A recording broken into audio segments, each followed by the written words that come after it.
ایک دفعہ ایک صحافی اپنے پرانے ریٹائرڈ استاد کا انٹرویو کر رہا تھا اور اپنی تعلیم کے پرانے دور کی مختلف باتیں پوچھ رہا تھا۔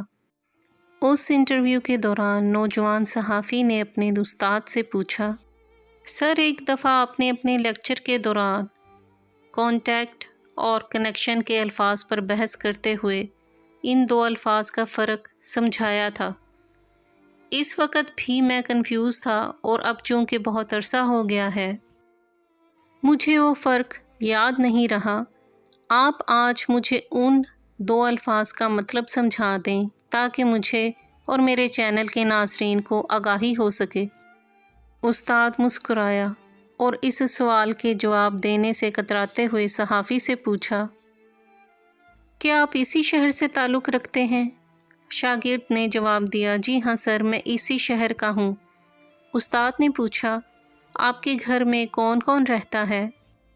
شاگرد نے سوچا کہ استاد صاحب میرے سوال کا جواب نہیں دینا چاہتے، اسی لیے ادھر ادھر کی مار رہے ہیں۔ بہرحال اس نے بتایا، میری ماں وفات پا چکی ہے، والد صاحب گھر میں رہتے ہیں، 3 بھائی اور 1 بہن ہے اور سارے شادی شدہ ہیں۔ ٹیچر نے مسکراتے ہوئے نوجوان صحافی سے پوچھا، تم اپنے باپ سے بات چیت کرتے رہتے ہو؟ اب نوجوان کو غصہ بھی آیا اور کہا، جی میں باپ سے گپ شپ کرتا رہتا ہوں۔ استاد نے پوچھا، یاد کرو پچھلی دفعہ تم باپ سے کب ملے تھے؟ اب نوجوان نے غصے کا گھونٹ پیتے ہوئے کہا، شاید 1 ماہ ہو گیا ہے جب میں ابو کو ملا تھا۔ استاد نے کہا، تم اپنے بہن بھائیوں سے تو اکثر ملتے رہتے ہوگے، بتاؤ پچھلی دفعہ تم سب کب اکٹھے ہوئے تھے اور گپ شپ حال احوال پوچھا تھا؟ اب تو صحافی کے ماتھے پر پسینہ آ گیا اور لینے کے دینے پڑ گئے۔ وہ سوچنے لگا، میں تو استاد کا انٹرویو کرنے چلا تھا مگر الٹا استاد میرا انٹرویو لینے لگے ہیں۔ اس نے ایک آہ بھر کر لمبا سانس لیتے ہوئے بتایا کہ شاید 2 سال ہو گئے ہیں جب ہم بہن بھائی اکٹھے ہوئے تھے۔ استاد نے ایک اور سوال داغتے ہوئے پوچھا، تم لوگ کتنے دن اکٹھے رہے تھے؟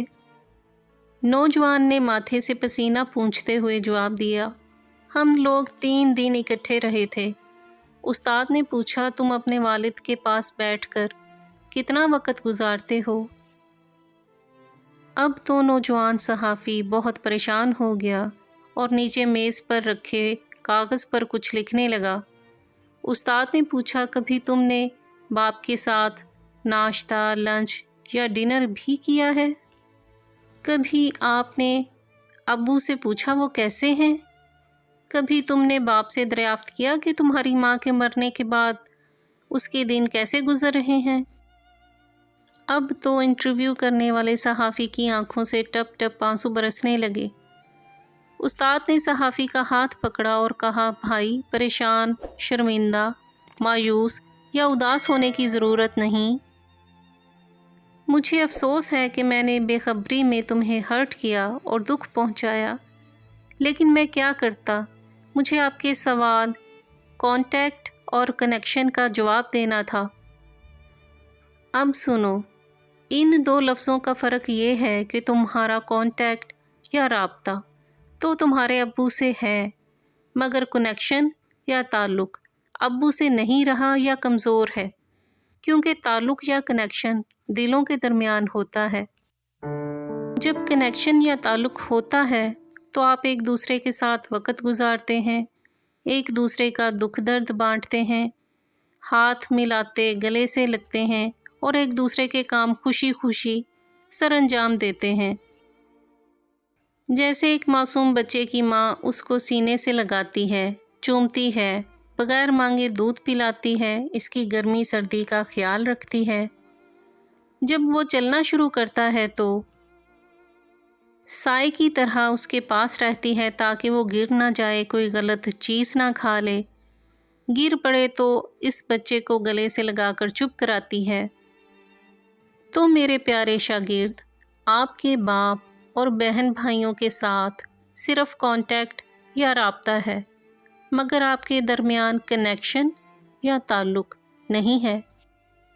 نوجوان صحافی نے اپنے آنسو رومال سے صاف کیے اور استاد کا شکریہ ادا کرتے ہوئے کہا، سر آپ نے مجھے آج ایک بہت بڑا سبق پڑھا دیا جو زندگی بھر نہ بھولے گا۔ آج ہمارے معاشرے کا یہی حال ہے کہ ہمارے آپس میں بڑے رابطے ہیں مگر کنیکشن بالکل نہیں۔ آج سوشل میڈیا پر ہمارے 5000 فرینڈز ہیں مگر حقیقی زندگی میں ایک بھی نہیں۔ آج ہم صبح سویرے سینکڑوں دوستوں کو گڈ مارننگ کہہ کر بغیر خوشبو کے پھول بھیجتے ہیں، حقیقی زندگی میں ایک پھول کی پتی بھی نہیں ملتی۔ آج ہم تمام لوگ اپنے کاموں میں مصروف ہیں اور کاغذ کے بے خوشبو پھولوں کی تصویروں سے دل بہلاتے ہیں۔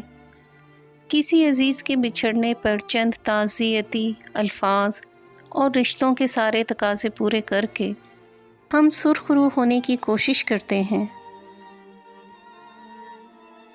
اگر آپ کو ہماری کاوش پسند آئی ہو تو ہماری ویڈیو کو لائک کریں، شیئر کریں اور ہمارے YouTube channel book shelf official کو سبسکرائب کریں۔ شکریہ۔